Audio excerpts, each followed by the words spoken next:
Batman's biggest archenemy is the Joker, and as such he has fought the Clown Prince of Crime through various pieces of media, including animation. Much like in his live-action appearances, the Joker's animated portrayals have seen him voiced by a number of actors, and he has been drawn multiple ways. So I'm going to present a history of the Joker as portrayed in animated shows and movies. Now keep in mind there are several versions of the Joker out there, so I won't be able to name all of them. These are mainly what I would consider his most notable highlights. The first animated depiction of the Joker appeared in the late 60s filmation show The Adventures of Batman. Voiced by Larry Storch, he became one of many Jokers to become infamous for the laugh he would do whenever launching into one of his schemes. And even though the new Scooby-Doo movies was produced by Hanna-Barbera, Storch also voiced the Joker there for the crossover episodes featuring Batman.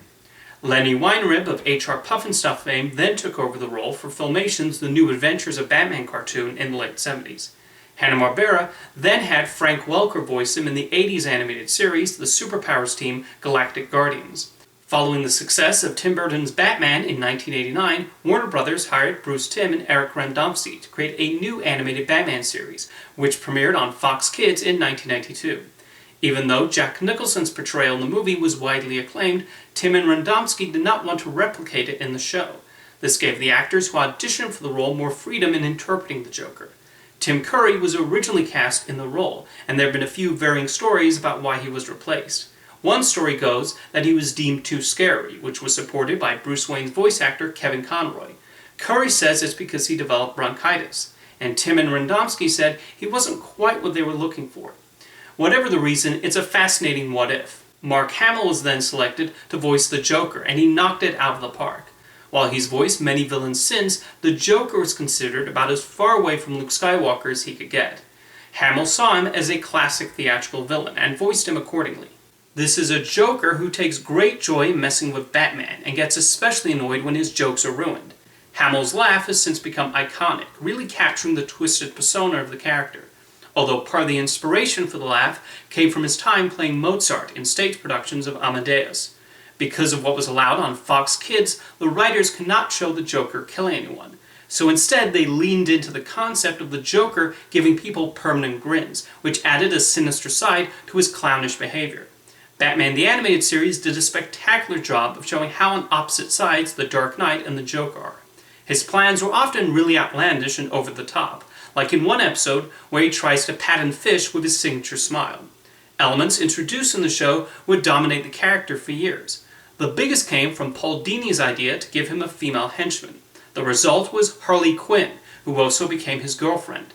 He did not always look at Harley as his equal, though, and she frankly deserved better, as it was a relationship that was straight up abusive most of the time.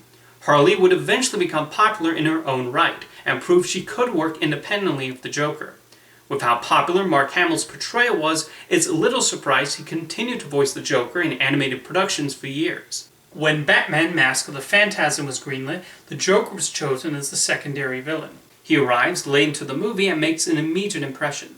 The filmmakers also had fun with the broken-down World's Fair setting, and Hamill delivered one of his best laughs in the role. Like all the other characters, he received a makeover in the new Batman adventures. His redesign is divisive among the fanbase, with his beady eyes being of particular contention. I don't mind his new look in the series, though, and Hamill continued to shine. The most notable episode of the show was Mad Love, based on the comic book by Paul Dini and Bruce Timm. Looking at how the Joker and Harley first met at Arkham Asylum when she was a psychiatrist, it's an excellent episode that digs deeper into the Joker's thought process and why he pursues Batman so often. He would appear in other DC animated series too, like Static Shock, Justice League, and Superman the Animated Series, in which he joined forces with Lex Luthor. Joker would also play a pivotal role in the Batman Beyond movie Return of the Joker. He seemingly returns to Gotham City several years in the future, and Bruce Wayne and his young protege Terry McGinnis try to figure out how that's possible. It's a compelling mystery story with plenty of great action, and the Joker even gets his own gang of followers. Probably the most famous scene in the movie is a flashback showing how the Joker was finally defeated. Involving kidnapping and brainwashing Tim Drake, it's definitely one of his most sadistic evil plans. The scene is also well known for being edited due to the scrutiny over violence and entertainment at the time. Warner Brothers eventually released an uncut version, which even received a PG-13 rating. The biggest change comes from the way Joker is killed, and I think the uncut scene has the bigger impact. Mark Hamill eventually took a break from voicing the character, allowing other actors a chance to interpret him. The first was Kevin Michael Richardson, playing a dreadlocked version of Joker in The Batman. Jeff Bennett then provided his voice in Batman the Brave and the Bold. Of the post-Hamill Jokers to appear in DC animated series, the one I'm most familiar with is the one in Young Justice, voiced by Brent Spiner. Yes, Data from Star Trek The Next Generation. He brings the right amount of evil to the role and properly portrays the Joker's annoyance at the superheroes. The most recent television series to feature the Joker is Harley Quinn's namesake show. I've only seen a few clips of the series, so I cannot offer a full opinion. However, what I've seen of Alan Tudyk's portrayal certainly impressed me. One funny scene I saw had him get really annoyed at finding out Batman's secret identity is billionaire playboy Bruce Wayne. Warner Brothers Animation has also produced several Batman movies, with varying depictions of the Joker voiced by a wide assortment of actors. John DiMaggio, Michael Emerson, and Tony Hale are a few who've taken on the role.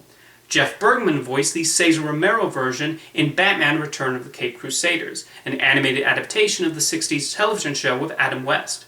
Bergman brought the right kind of over-the-top as he plots with Penguin and the Riddler.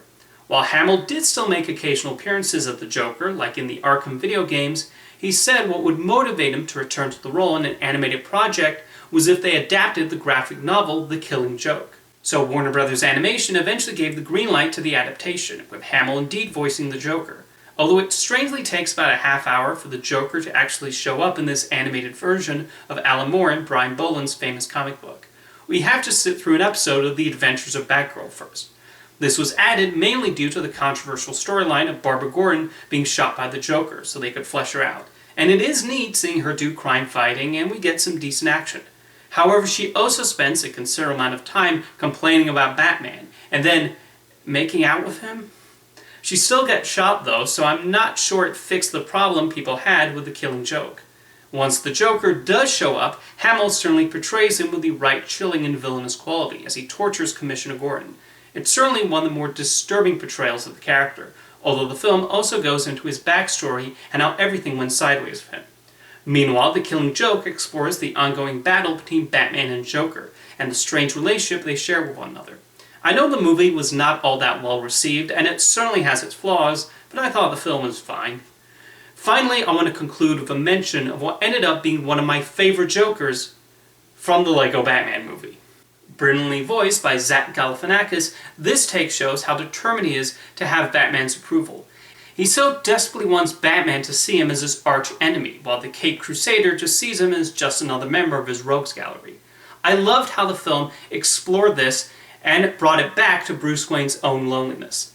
Then there's his whole plan to unleash non-DC villains from the Phantom Zone, which leads to an enormously fun climax. It's common for Bat media to look at how this hero and villain view each other, but the Lego Batman movie was able to do it in a way that was truly unique and clever, and it's partly why it's one of my favorite movies starring The Dark Knight.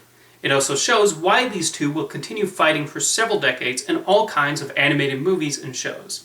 Anyway, is there an animated version of the Joker that stands out to you? Let me know in the comments, and I'll see you next time.